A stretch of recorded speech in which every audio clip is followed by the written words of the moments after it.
how to remove restricted mode on TikTok. And welcome back, everybody. In today's video, we are going to provide you with a step-by-step guide in order to do so.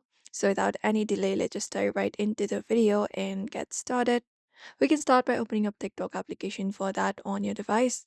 Just head over and open up TikTok first.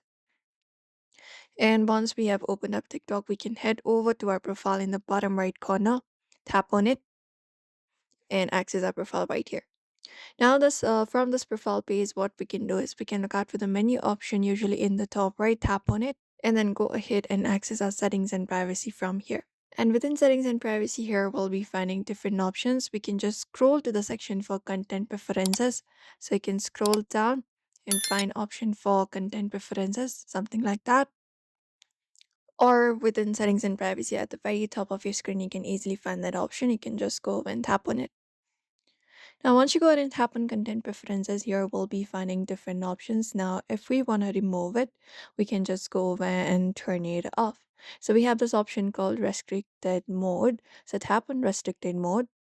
After that, if this option is turned on, you can just go and tap on turn off option and enter the 4-digit passcode. And if the code is unknown, you can tap on forgot passcode to reset using your email or phone number. And you can reset your passcode. In order to disable it, we require a 4-digit passcode, so enter it up. And if your account is managed under family pairing, the parent or guardian must disable it. But usually, this is a method you can follow up if you really want to disable the restricted mode on TikTok. So we hope this video was helpful to you. Give this video a like and subscribe for more tips and tutorials.